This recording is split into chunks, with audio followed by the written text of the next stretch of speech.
Good evening. This is Miss Jill Louise Starr, and I'm glad that you could join me tonight because I'm going to be discussing a very important subject as to why an Al Qaeda agent operative bought his ticket to fly a plane into the Twin Towers and enact the terrorist attack against the United States on 9/11 on that fateful day at my former college, William Patterson University of New Jersey in Wayne, New Jersey, United States of America. By now, most of you that have lost loved ones or have conducted serious inquiry into 9/11 and what exactly happened that day would know by now that one of the Al Qaeda operatives bought a ticket to fly a jet into the Twin Towers at my college university library. And I wanted to discuss that. It's interesting to me that about 15 years ago, I graduated William Patterson in 1997, so I started there about 1993. Within that time period, between 1993 and 1997, when I graduated with full honors, I took a class which I didn't do very good in, called social deviance. I studied sociology. It was given to me, the professor was a probation officer named Miss Barbara Danko, D-A-N-K-O. I hear she might be still working down in the Patterson-Passaic County Probation Division somewhere as a big top manager, position she hardly deserves. First of all, this lady is one in which no love is lost between the two of us. She kept me from seeing my two children for over 10 years by saying that I was a danger to their lives because I was going to psychiatric therapy because of my divorce and losing my children. I think any woman would be upset and have to go to therapy. Anyway, she kept believing my ex-husband. She gave me no visitation right, no phone rights, no letter, no I was not allowed to write them and children letters, and I didn't see my children for over 15 years, and they were brainwashed by my ex-husband, Mr. Andre Chapman. Now we're on good terms, me and my children, after so much time. I saw them for the first time in over 14 or 15 years when they turned 18, which was about a few summers ago, and they sought me out. They were only living 2 towns over, although I never knew it, thanks to Miss Barbara Danko. Anyway, that's not why we're here.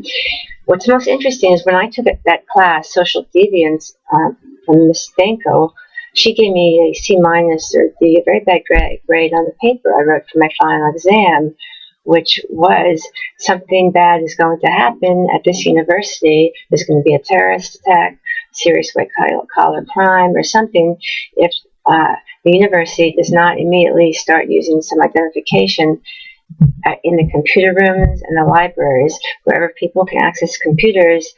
I wrote the paper stating that there has to be cameras, there has to be identifications. People just shouldn't be allowed to just walk in and use this equipment without being identified. And that's exactly why an Al Qaeda agent bought a ticket at William Patterson University in Wayne, New Jersey.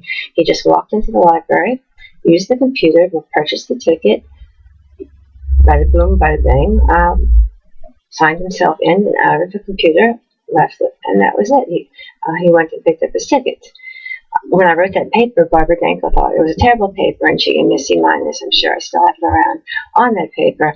I'm sure she wanted to fail me because obviously she didn't like me, because she didn't think I should see my kids for over 15 years. What was most interesting is I thought the paper was a very good paper.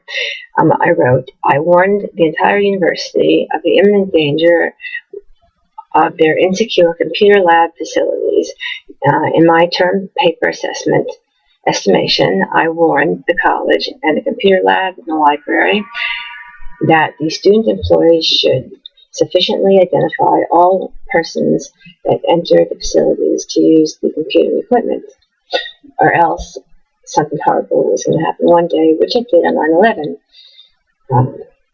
When one of the 9/11 Al Qaeda agents actively attacking the World Trade Center Twin Towers bought the airline ticket at my former college by merely strolling into the insecure computer science facilities of college, buying the ticket, and like I said, walking out. Inquiring minds would like to know, Ms. Stanko, if you're still working in Paterson, New Jersey as a manager, top gun at the probation department, why didn't you think that paper had any credence to what was happening regarding Al-Qaeda and imminent terrorist attacks, which occurred at 9/11 today? Also, during my studies at William Paterson University in Wayne, New Jersey, I had to call the State Department, and I also called the FBI during one of the intermissions of my class, because there was a radical Muslim in one of my class, and he told me that he was going to bomb the college. And this guy was serious. He wasn't fooling around. I wasn't fooled. I took him very seriously. I mean, I went to call the State Department in Washington, D.C., the FBI, this tried to do the CIA, all on a 10-minute break to tell them there's a guy in here, I don't know his name, but he intends to blow up this college. And, nobody took me seriously. The State Department said I'm just a nervous student. They hung up the phone on me. I called the FBI. They didn't even want to hear what I had to say.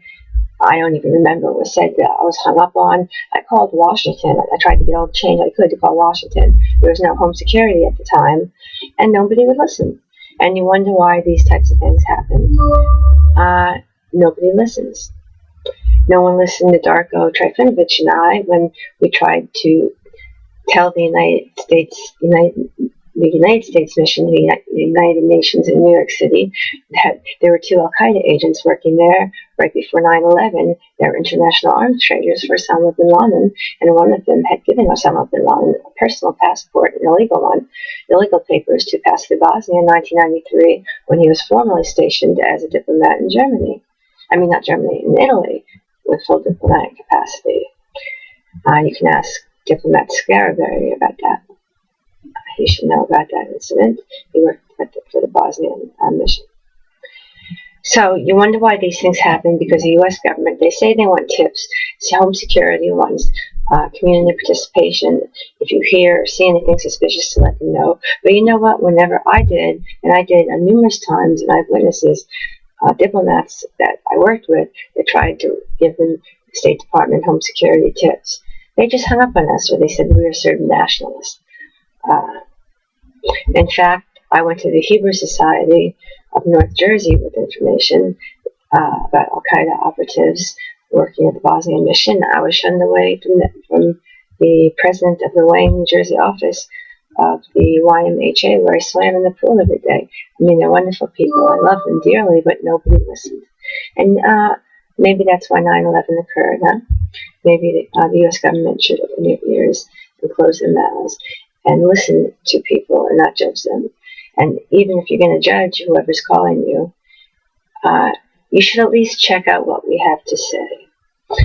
And I also further want to say that when I was, I'm a pain patient, as most of you know, and when I was attending Shams, Mr.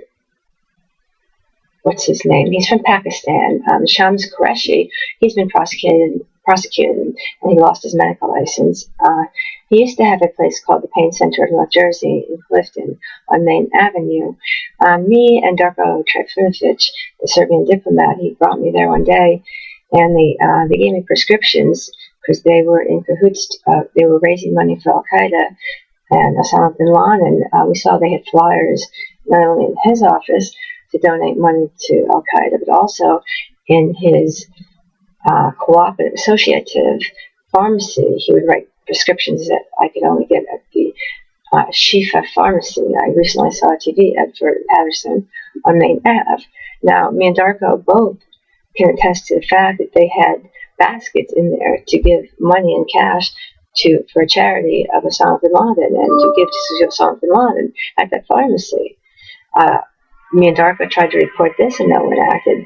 And in fact, one day, me and a bishop of the Russian Orthodox Church, he had to pick up some medicine for Father Brendan, who is a priest an Ira monk that lives at the monastery near here. We pulled at the back, and I wrote an article about the Discovery Channel spiders. I actually saw one. They looked like the Discovery Channel like the show they did in Iraq about these huge spiders. I've never seen anything like it in my life. It was under a window, and it was about 12 feet in the back of the pharmacy, where they were trying to get donations from people that go to the pharmacy with me to support Osama bin Laden. I looked at it, and I can draw a picture of it. It had like a dark beak, and it looked like, and it had like a long type of tail. It didn't look, I said, this could not be a spider. I took a rock and I threw it. I hit the web, and the thing actually crawled. It was alive, and it was a spider, and it looked exactly like the Discovery animal spiders. I contacted Animal Control, the New Jersey Division of Wildlife and Safety, anything I could, but people just laughed at me. And I will take a polygraph test, and also Bishop John Lagu at the Holy Name Monastery witnessed it. He saw it. He ripped out of his car. I said, look at that. Watch it move. I threw a rock at it. He couldn't believe it. So I think the U.S. government and Home Security should open their ears more on this Janet Patel Tanya. I really think she